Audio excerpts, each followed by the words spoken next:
My family lived in Cripes, West Virginia. It was a small, quiet community. We all knew each other. There was mom and dad, me, my identical twin brothers, and my baby sister. We rented the house from a retired school teacher, Mrs. Blagama. And I loved living in that house. It was only a 2-bedroom. It had a huge yard and a long driveway, and I learned to drive the stick shift on a Ford Mustang my dad had bought me. And in the summers, me and my brothers and our friends from Cartwright branch would walk Buffalo Creek Road to Latrobe because that's where the Boy Scout camp was, and it had a big swimming pool. I started my teenage years in that house, so there's a lot of good memories. I was 16 years old on February 26, 1972, a sophomore at Mann High School. Describe life before the flood there. What was it like growing up? Oh, we have a lot of community kids playing ball, doing those things, playing together, sleighing together. Just in the communities, the neighbors. You had a lot of fenced neighbors there. From one fence to, you was respectful of all the neighbors because all they had to do is say something to your parents and you was in trouble. It was always Mr. this and Mr. that. And and the neighbors, like I said, they talked back and forth. And all the women talked across the fences, or the swings was always turned. If you noticed on the homes, there were a lot of swings were turned towards each other on the porches, so they could talk across the porch, across the swings. Real community, real close. All coal mining people, so they all worked together. Most of them did.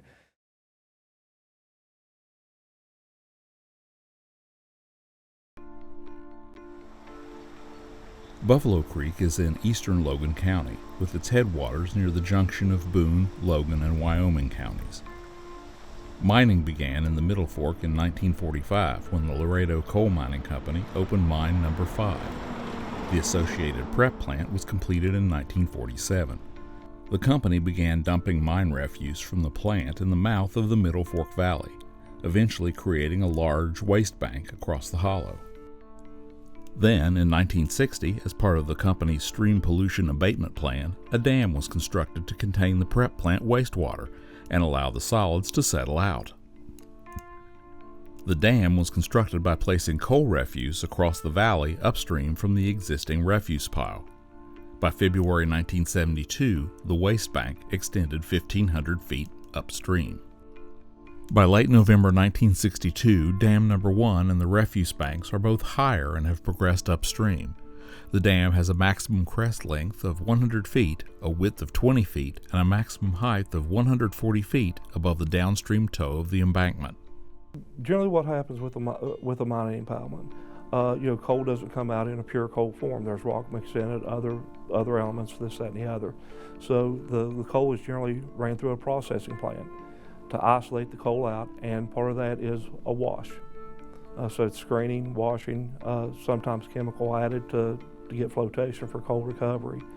But refuse impoundments are the product of mining coal, washing the coal to make it acceptable to the markets. And then you have, of course, the non-coal particles, which is the coarse refuse. And you have the fines, and that's the runoff the water that's associated with the washing process. And that's mixed with other, clays, other elements that are broken out, other materials that are broken out. And that becomes what's called refuse or a coal waste product. Buffalo Mining Company took over the operation in 1964 and in 1966 began constructing Dam Number 2 to replace the pool behind Dam Number 1, which had filled in with silt.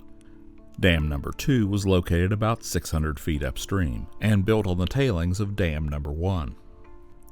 Following the collapse of a large hillside waste bank in Wales in the United Kingdom in 1966 that killed 28 adults and 116 children as it engulfed a school and a row of houses, the U.S. Bureau of Mines, fearing the same thing might happen in the United States, prepared a list of waste banks in the Appalachians that, due to their location and size, could cause loss of life or property if they failed in a similar manner.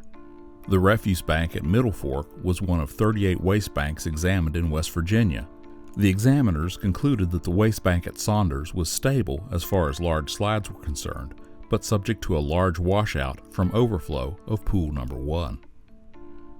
As dam number 2 neared completion in March of 1967, it was overtopped and partially carried away by high water from a snowmelt. Dam number 1 was also overtopped and partially carried away. A small flood on Buffalo Creek resulted. Inspectors from the West Virginia Department of Natural Resources had warned Buffalo Mining Company of the possibility of a washout on at least 4 previous occasions. The company widened dam number 2 by dumping more refuse from the prep plant and installing a 30-inch diameter overflow pipe. Dam number 2 was completed that December. In February 1968, the company proposed building a third dam upstream from dam number 2. Dam number 3 was built over the sludge of pool number 2 by dumping coal waste in piles and then grading it level. According to testimony to the State Commission investigating the disaster, the construction method was, quote, common practice throughout the coal mining regions, unquote, but no engineering plans were ever made for the construction of the impoundment. During the construction of Dam 3, the advancing face of the dam failed, with a major portion of the refuse sinking and displacing some of the sludge on which it was being built. The failure was repaired by dumping more refuse into the slumped area. In June 1970, the Pittston Company acquired Buffalo Mining Company. Dam number 3 reaches the other side of the valley, but not to its full height or width. Bulldozers raised the dam by leveling piles of dumped coal refuse. About 800,000 tons of coal waste has been dumped to form the dam. Then, in early 1971, roughly a year before the catastrophic failure, along the downstream side of the left abutment of dam number 3, a section between 150 and 200 feet wide and 20 to 30 feet back from the face, begins to slump. Black water is observed boiling into pool number 2 on the downstream side of the dam, an indication of foundation displacement. The pool level behind dam number 3 was 20 feet below the crest at that time. The failure is repaired by filling in the slumped areas. A so-called emergency spillway consisting of a 24-inch diameter steel pipe is placed 7 to 8 feet below the crest. West Virginia did have a mining program at that stage through DNR, but there were really no regulations on the national level that could be incorporated or any standards. Roughly it was cataloging, inventorying, and then after the disturbance for strip mines only. Deep mines didn't have any regulations associated with them, nor did preparation plants or impoundments under land reclamation. They simply saw the revegetation, the seeding of the downslope mine spoil material, and that prior to Buffalo Creek, that was really the entire hux of the West Virginia mining program. In the days leading up to the flood, Buffalo Mining Company first became aware of the high water condition behind dam number 3 on Tuesday, February 22, 1972. Company officials observed the water level was still several feet below the opening of the 24-inch drain pipe. When they returned on the 24th, the water was seen flowing from the downstream opening of the drain pipe, indicating the water behind dam number 3 had risen 2 to 3 feet over the previous 2 days. By that evening, the water level was about 5 feet below the crest of the compacted portion of the dam. And by 4 p.m. Friday, the water had risen another 18 inches. It was raining heavily, and the water continued to rise at a rate of an inch per hour. By 3:30 Saturday morning, it began rising 2 inches per hour, then 3 inches. By 6 a.m., the water was just a foot below the crest. Cracks began to appear parallel to the dam's crest. According to testimony at the state hearing investigating the disaster, a company official encountered 2 sheriff's deputies downstream at Laredo around 6:20 after he had inspected the dam and told the deputies that, quote, looked all right, unquote. Having spoken to other residents along Buffalo Creek who were still concerned about the dam, the deputies continued to warn residents in the area. Sometime just before 8 a.m., Dam 3 experienced a massive shear failure, releasing the water and causing Dam 1 and Dam 2 to overtop. The failure continued to progress across Dam 3, exposing a breach in Dam 2. A few minutes later, at around 8:05, Dam number 3 suffers a catastrophic failure, releasing a massive flood wave into the narrow valley below, more than 17 million cubic feet of black water.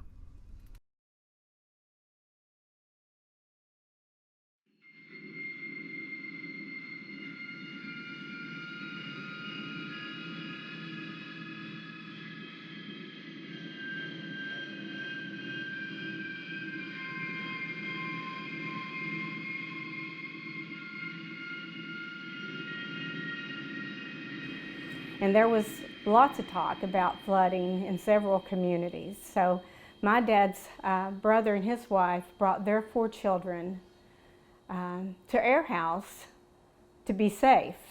I was 9 years old. I just turned 9 in December of that year.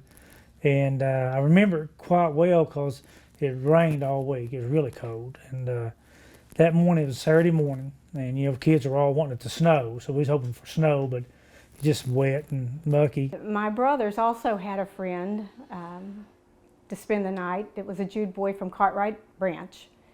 And so there were 9 kids in a 2-bedroom house. So we had kids everywhere. The boys claimed the bedroom, the girls fixed sleeping pads in the living room, and just a whole lot of fun the evening before the flood. My dad worked in the mine, which was up above where the actual dam broke. So he worked 2 hours. So he didn't get home till like maybe 8 or 9 in the mornings. Well, that particular morning, my mother got up. She was fixing breakfast for everybody, and she had the radio on. So that's where she heard it at. I was only 3, just turned 3. Dad, it was a Saturday morning, Dad was heading down towards Lincoln County, whatever, got down 3 Mile Curve. And this is just what Mom and Dad told me. He turned around and came back home because, you know, he'd heard something was going on. And I remember hearing my dad, and he wasn't working that day, and he worked for Island Creek Coal at Kelly. And I remember him telling Mom in a loud voice, "You need to get the kids ready to go." And there was some kids, some of us kids up in the living room watching cartoons. And Mom was in the kitchen fixing breakfast. She heard cars honking the horns, blowing the horns going down Buffalo Creek. My grandparents lived down at Latrobe, and my sister, she's 3 years older than me, she had spent the night with them. And I'm not sure, I can't remember exactly how they got warning that the water was coming. We woke up, and Mom was moving a little slow, you know, because she didn't know what was going on. And Dad said, "Come here and look." And she went to the kitchen window to see what was going on, and she said it was like a swell of water that was being pushed by the big water. And that swell of water had already started leaving the banks of Buffalo Creek, and she saw the roof of a house in that water, and what she saw was she thought she saw a man holding on to the roof of that house. And so she screamed for Dad. My mom was raised in Saunders, West Virginia, which was the community right below the dam. So she knew the dangers of that dam growing up. And so she knew, when she saw what she saw, she knew that the dam had broke. And he was showing her the water had already started coming into the yard. We lived at Raleigh, which is about the middle of Buffalo Creek, right above Fanco Loadout. And we, you know, she came, got the kids. There was 3 of us, me, my younger brother, my older brother, and said, "Get dressed now." By the time she had got us up and everybody was getting ready to go, it had already broken and the water was already coming down the street. My uncle, he packed my sister, and I think they had to wade through water to get up to the mountain and get clear, but it completely destroyed my grandparents' house. We got dressed and got our clothes on, half asleep, and we come out, and it was probably about a foot deep in the yard at that time. Water was. It was black, cold. Of course, it was over our boots. There was a bang on our back door, and my dad had answered the back door, and it was the older brother of the younger Jude boy that spent the night with us, and he was frantic, telling my dad that my brother has to come home. Dad said he has to come home now. And so my dad got the younger boy together, and they went off to home, while my mother started gathering the younger kids to get their coats on and shoes on. And then there was another bang at the door, and it was the older Jude boy. He came all the way back to tell us that the dam had broke. A wall of water 20 to 30 feet tall smashed into the community of Saunders. About 50 people lived there. A dozen homes were washed away, leaving little evidence where they once stood. Eyewitnesses there reported it took a little less than 15 minutes for the entire contents of Dam Number 3 132 million gallons of water, sludge, and rock to empty into Buffalo Creek. Saunders was the uppermost of the 17 communities along Buffalo Creek, and the first to feel the deadly force of the water. Between Saunders and Pardee, about a mile below the refuse pile, the valley floor was scoured out to a depth of 5 feet, destroying the road and sections of the railroad track and leaving behind 6 million cubic feet of flood-transported rock, refuse, and sludge.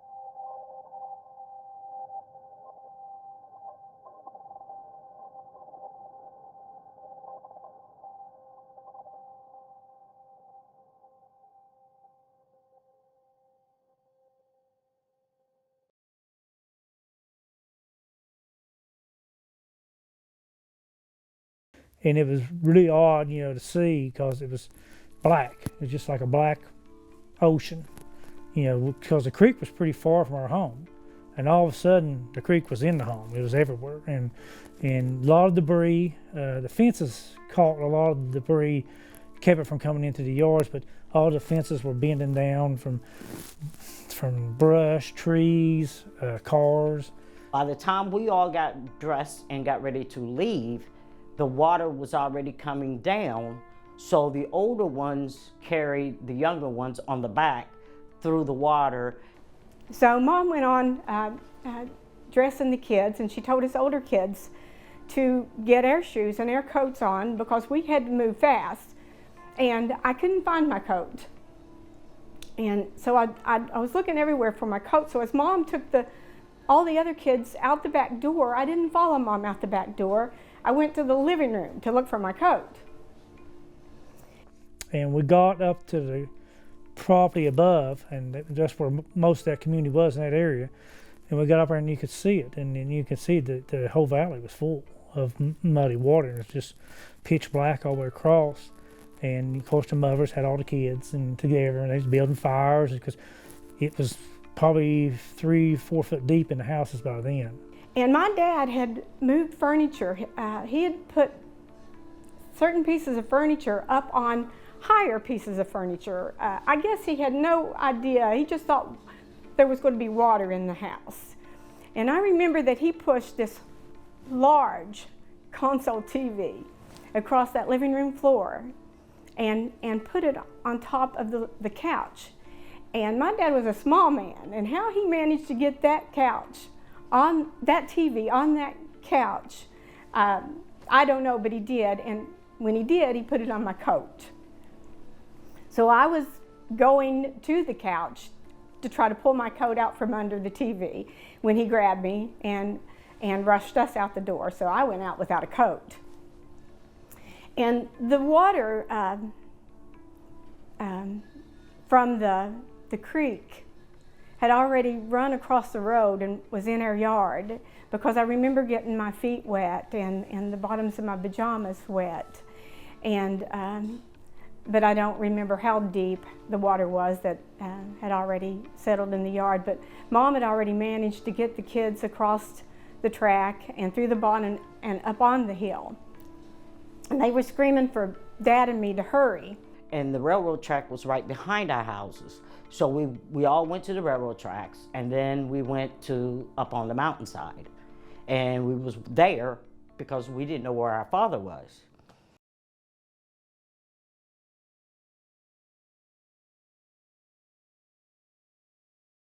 Something stuck with me all these years. There was a woman on top of a car floating down, and the men in the camp, my dad and a couple others, they took swing chains off a swing and put them together and pulled her in, threw it out to her and pulled her in from the side. And that stuck with me all these years, that her going down and screaming at her. Because once you got out where you could see everything, you could see houses and cars and everything were going down Buffalo Creek, and knew how big it was.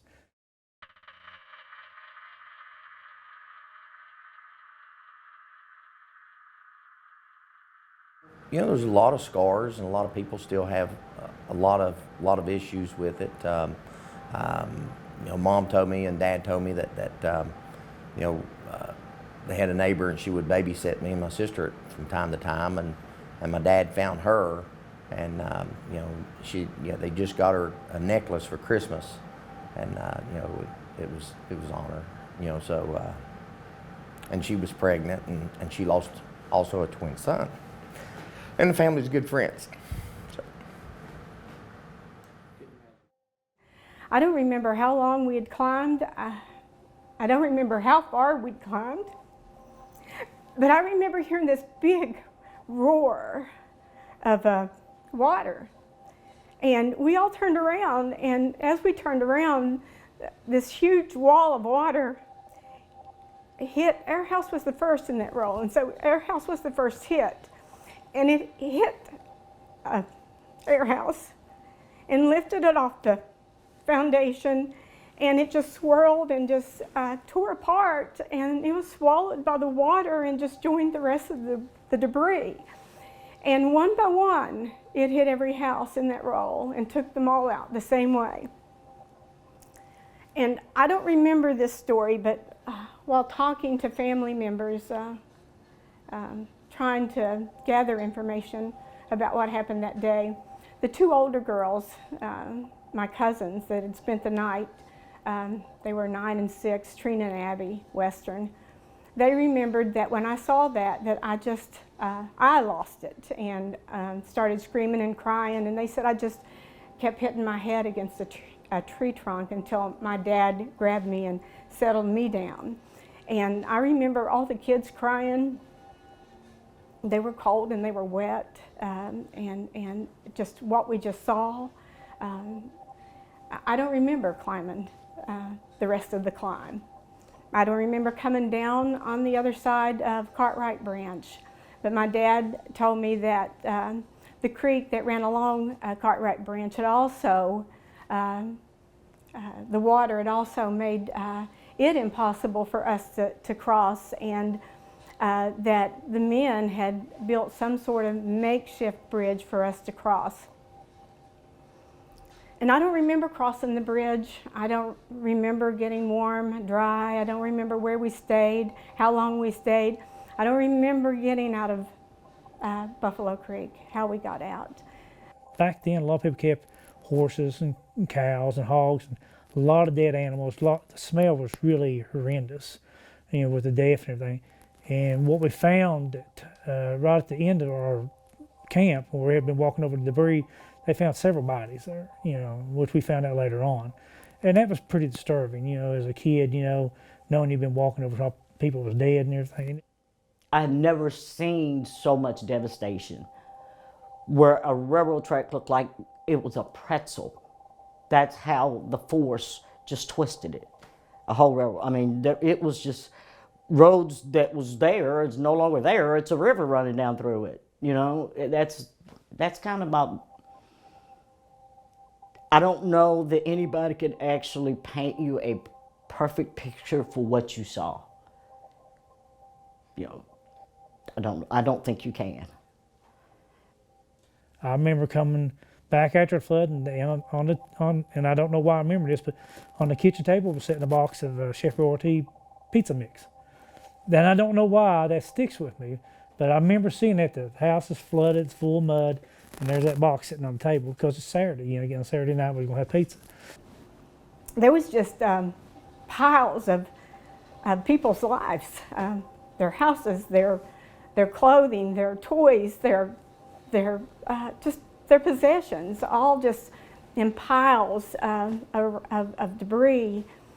And the thing that stuck out most for me was the enormous emptiness of sound.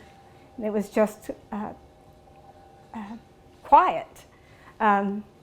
Just hours before that, there was all the noise of all the destruction houses and mobile homes and cars and bridges and trees just being banged and clashed together, and now there's just quiet.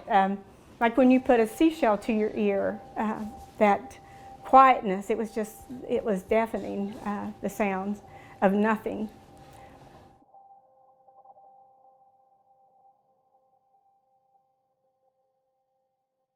It took 3 hours for the flood wave to reach the Wyandotte River at Man. By that time, it had slowed and spread out, dissipating its energy into the wider part of the valley. The flood took out power lines and phone lines, leaving residents in the dark and out of reach. It's hard to imagine today, with our smartphones and the ability to talk or at least message our loved ones pretty much anywhere in the world, how isolated the folks along Buffalo Creek felt. You know, you don't know where nobody's at because you have no way of communicating. We didn't have cell phones, you know. So you really was just depending on somebody else telling you anything. Yeah. What was it like when your dad finally got home? There's no words to express how much relief and joy once we were actually able to see. Because like I said, we didn't know where he was. We didn't know what happened. We didn't know if he had made it, because like I said, by the time the dam broke and the water came, that was round about the same time he normally gets off work. So, you know, we didn't know. You didn't know anything. So we spent a whole day not knowing where he was, if he was okay. Did he make it? We don't know. So finally, when my dad got home late that evening is when the water had kind of started trying to go down some, enough that he finally made it home, but he had to walk. So I don't know the exact distance from where it was to my house, but it was a pretty good distance. And he couldn't go straight because half the roads were gone, the railroad tracks were all gone, so him and another of his co-worker, they walked the mountainside. And then when they could come down and get a straight shot, that's what they did, and then they'd go back up the mountain and so forth and so on. So that evening, when we finally got a chance to see that our dad was okay and he had kind of got us, he put us all in the car and we tried to leave. Well, we did leave, but we got stranded up on Kelly Mountain because they wasn't letting anybody back in. So you couldn't get in, you couldn't get out, so we ended up having to spend the night in the vehicle. What I remember is I heard the phone jingling. I woke up and I saw all my neighbors running all around up there, and I looked out the front door and I saw the water coming. I grabbed the baby and woke up Randy, and we grabbed a blanket and a house coat, and out the back door we went. By that time water was knee deep. We were standing on the tracks and water was going all around us. And have you been back home? No, we stayed up there the first night. We stayed in my house. It didn't get hurt. It didn't get in the house. And a lot of people stayed with us. And next door, there was 2 houses up there. And we had plenty of food, and we had a fire in our fireplace. And we had some drinking water we were boiling. And then we came out yesterday morning about 8:30. My dad and brother's still up there looking for my mom. We haven't heard anything from her. We heard that she might be over in Madison in a hospital. On my husband's side, there are 5 gone. Are they missing, or do you know they're dead? They've already been identified. Does it console you at all that Yeah, they live right above me. Excuse me? They live above me. Does it console you at all that you'll have free housing? Do you think you'll rebuild here or stay here? I won't move that holler. I'll never go back up there. Where will you go? I don't know. I just got out of bed and went out here, and it was coming there, and we took across there and went up on the railroad. Were you sleeping at the time? Yeah, so my wife waked me up and said there was some stuff going down out there, and we looked out and it looked like houses and all kinds of stuff. So you didn't have any warning whatsoever? No. You got any insurance on any of your property here? No. What are you going to do now? Oh, I don't know. You going to stay? Don't even know that. How would you describe the spirit of the people, your neighbors, at this point? Everybody was helping everybody. That's all there was to it. Everybody was grabbing clothing from everywhere they can find it. People were helping other people get in houses, and that's just it. We had a 2-story house at the time, and we had several neighbors come stay in the upper part of the house where it was dry. So we had like 10 or 12 people in each room staying up there and built fires. And then that night, I think about 7 or 8 o'clock, there was a false alarm. And we all had to run out again, out into the cold again, and waited and waited and waited. Of course, nothing happened, but you know, it's just everybody was terrified that it was going to happen again. And we was quite a while getting the cleanup done. I mean, we was probably just to be. We stayed in the house. Didn't have nowhere else to go. Now this is in the 70s. You didn't run down the road and go to a hotel or stay, nothing like that. And, you know, it was coal mining people, and the miners went back to work. They went, Dad and all my neighbors went back, and they was running equipment to clear the road, clear the creeks, Island Creek and Amherst.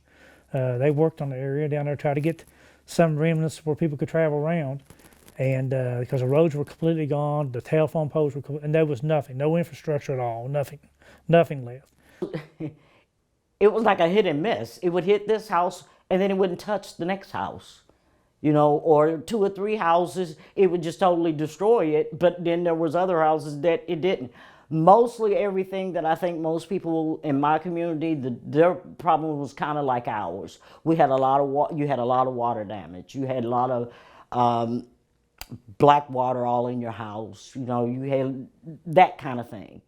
You know, and then you have, of course, once you get in it, those houses back then were very low to the ground, so you know, all that silt coming through just built up underneath your house. So then you got to go in, you got to dig all that back out again.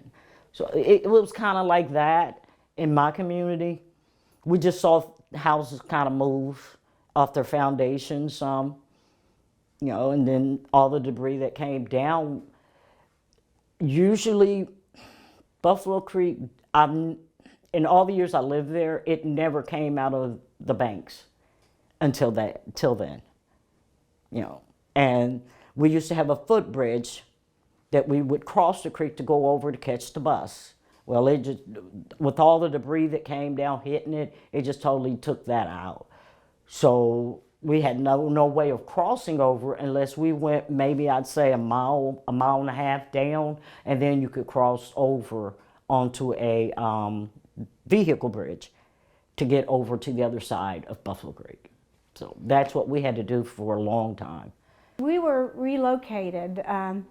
The federal government came in and they found areas of large empty lots, and they developed that to move HUD trailers in. And my family was relocated in a HUD trailer at Green Valley, located in Huff Creek. And I finished high school there, and at some point, I remember they were telling us we had to move. And so everybody started protesting and writing articles, because where were we going to go? You know, where were all these people that, you know, where were we going to go? I mean, we lost everything, and we rented the house that we lived in, and we didn't have insurance on our possessions, so we walked away with nothing.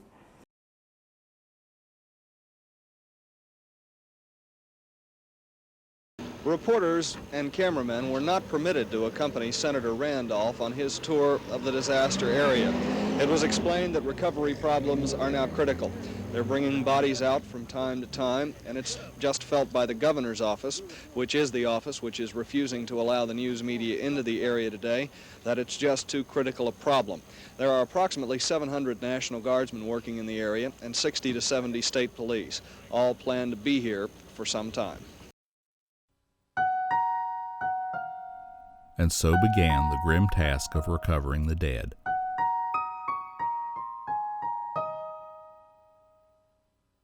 By March 2nd, 72 bodies had been recovered, with more to come.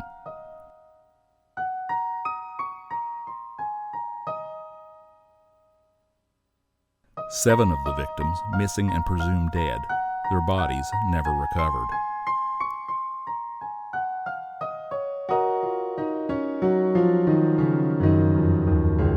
The bodies of 3 small children, 2 boys and a girl aged between 18 months and 3 years, were found but never identified. This is a temporary morgue in Mann Junior High School's gymnasium, where Senator Randolph has come to console the bereaved and the people waiting to find out if relatives of theirs will be brought in here dead or hopefully alive. One of the most cherished photographs I have is a photograph of my grandmother volunteering at the morgue.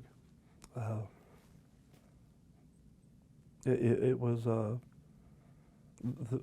picture speaks more words than I ever could, and that was common ground for everybody. So you know, the one thing that makes me very proud to be from Southern West Virginia and from West Virginia as a whole is how we always come together. And I know that's sad, but you know, I saw it then and I still see it every day today. So that's those components. And I remember the watches. You know, everybody flocking to all the downstream bridges, and just everybody from the community out. And it sounds kind of morbid. They weren't looking to watch a dead body float by. They were out searching in hopes of finding a survivor clinging to a piece of structure. Crews from private contractors, mine operators, the Division of Highways, the National Guard, and the Corps of Engineers worked to repair roads and bridges. Other relief agencies provided help, and donations of clothing and household items were gathered. 507 homes were lost or demolished. 44 mobile homes were destroyed. Nearly 1,000 houses suffered some degree of damage. Homes marked with a yellow X had been searched and cleared, meaning the bulldozers could move in and smash them before burning. Nearly 100 homes were burned the day this photograph was taken. Smoke from the burning debris lingered over the valley for days. 30 business establishments, more than 1,000 cars and trucks, 10 bridges, all destroyed. The county road and the rail lines serving the valley's coal mines were severely damaged. The Red Cross provided typhoid shots, medication, distributed food and water and clothing, and maintained 5 shelters housing 1,000 people. Property damage was estimated at over $50 million, more than $336 million in today's dollars. Once the initial surge came down, a lot of private bridges, a lot of railroad crossings, every stream obstruction led to a buildup, and then you had another structural collapse. As it went down, just little mini collapses of water building up and going. And I remember personally the first time I was at Buffalo Creek after the disaster. My daddy took me up, and this was several months later. It looked so serene. It was black, but it was filled over level from hillside to hillside, just with all the debris that washed down and leveled out. And of course, there'd been recovery equipment on it then. But I remember thinking, God, I've never seen this much flat ground in my life. And it was the refuse and the debris that washed down and filled from hillside to hillside on the impacted area. And it just looked massive to me at that stage. Like I said, I was very young. But I remember that distinctly, and I remember the railroad tracks. And I remember the rail steel from the tracks in areas it looked like a pretzel, with that much force of the water coming down and what those people were impacted by. I mean, enough to bend the rail of the railroad tracks, to bend the steel. The destruction, yeah, and some places where the water, and knowing now, because I've been back up there and looked at the structures now and understand a little bit more of the mechanics about what happened, but you know, how it missed certain places. And essentially when it came out of the Three Forks area, you know, it went across, hit the hillside, and bounced back. I mean, it was, you had a lot of ricochet action going on. So one house that was clearly in the inundation path could have been missed just because the water bounced off the hillside and shot across the hollow to another house. A geological and engineering analysis following the disaster found that Dam Number 3 was not built using engineering practices standard in earthen dam construction, that no foundation preparation was done, and no attempt at compaction of the fill material was made other than the occasional grading by bulldozer.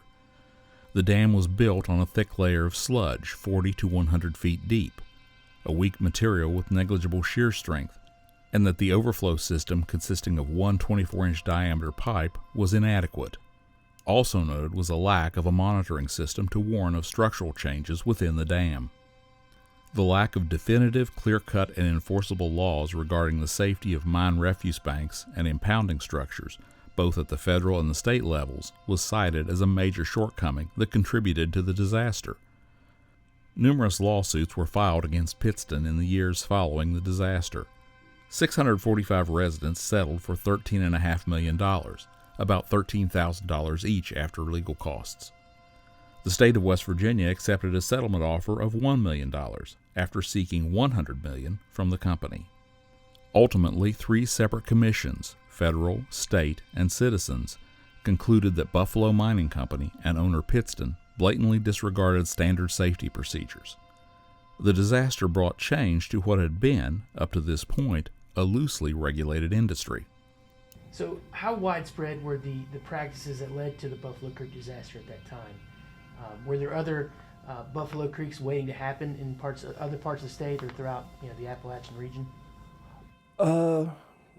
Without question, because there were no regulations on anything. It was simply not even controlled placement requirements for the coarse refuse material that generally was used to impound the water, which were the coal processing fines.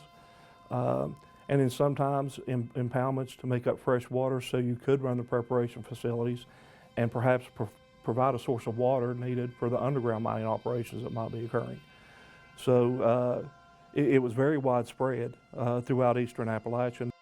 Right after the disaster in 1973, the West Virginia legislature passed and the governor signed into law the West Virginia Dam Safety Act that changed the code to state how owners, operators of dams, coal, non-coal, had to construct and maintain those structures.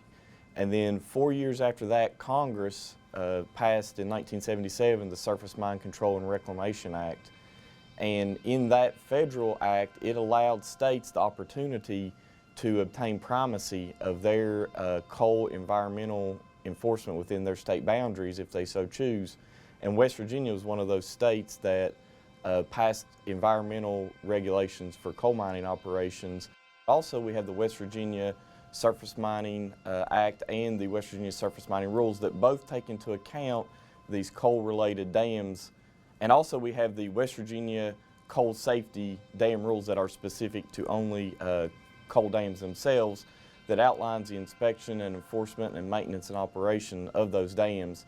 And some of the things that are in those rules and those acts are inspection and enforcement requirements that our inspectors do. These things are designed to withstand earthquakes now. And so the care that's given, and it's not all DEP. I mean, we have our partners throughout the federal government, MSHA, some of the best design engineers and some of the most qualified individuals when it comes to dam control structures that I've ever had the pleasure to work with. Our own engineering staff, our senior engineers here that are assigned as our dam control engineers in the region. Each region has one. They work hand in hand with MSHA. The water discharges, that we bring in our counterparts with under the Clean Water Act with EPA. The preparation plants that generate the material. You're getting into our Air Control Act.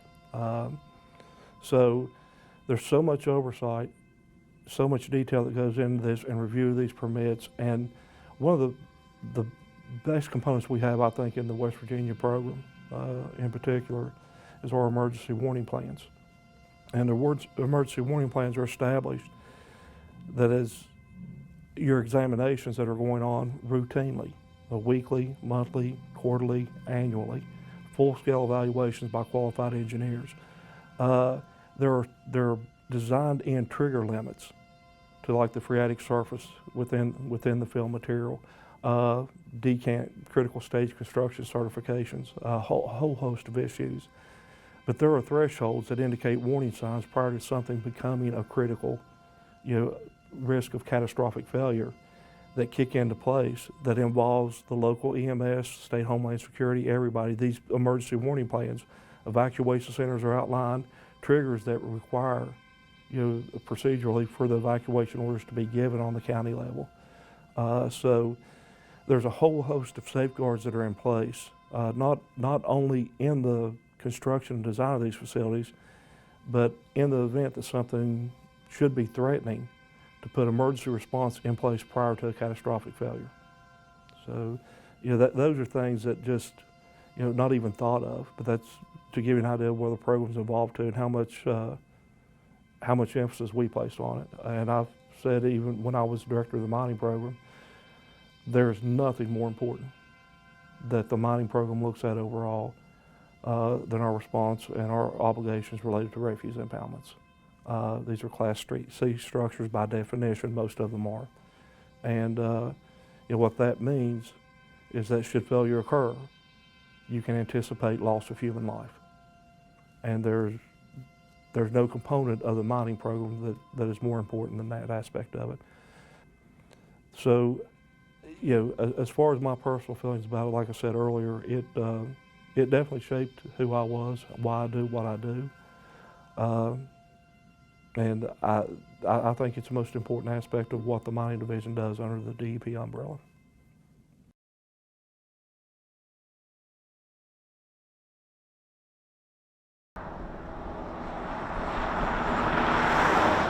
The road up Buffalo Creek is a lot smoother and straighter than it was back in '72. Apart from the memorial signs, there's little to suggest anything bad ever happened here. And while the scars have faded from the landscape,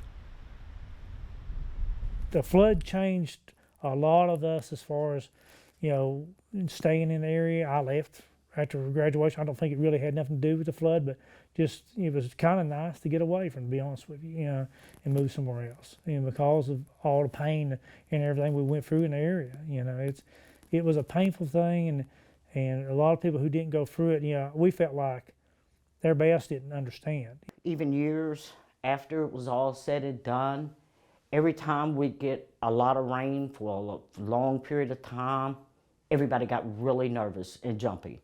Even though we were told there's no way that was going to happen again, that there was no way they could do that legally anymore.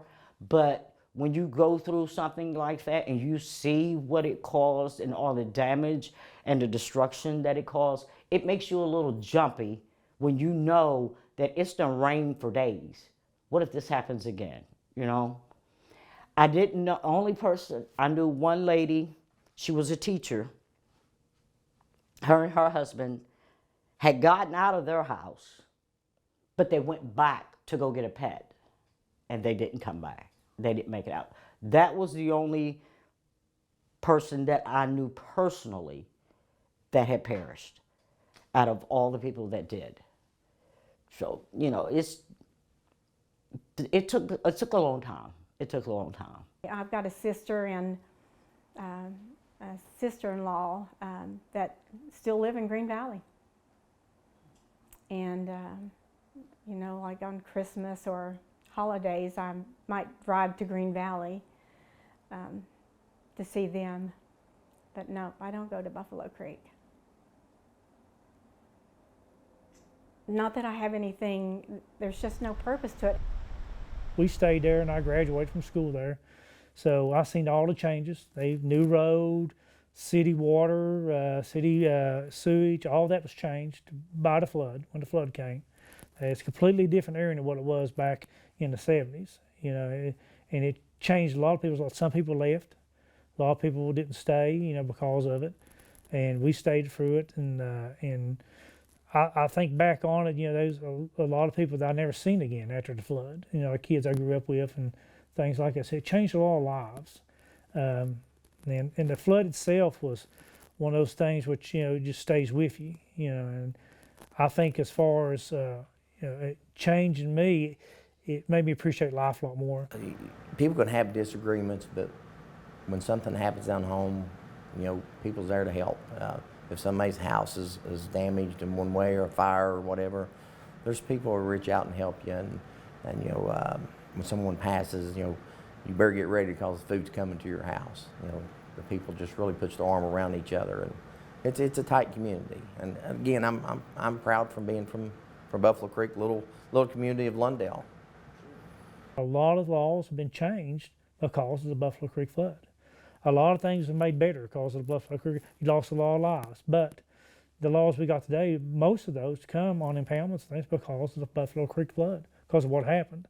And you know, when I go out and do enforcement and everything, I think about that all the time. You know, people died, so we would have these laws. You know, and you know what they did at that time was no different than anybody else. It caught up.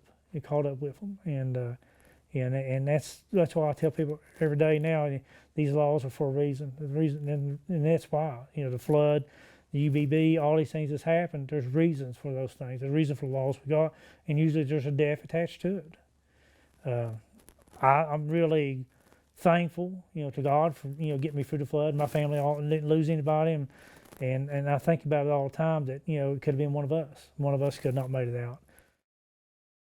I think it made everybody take stock in what was really important to them.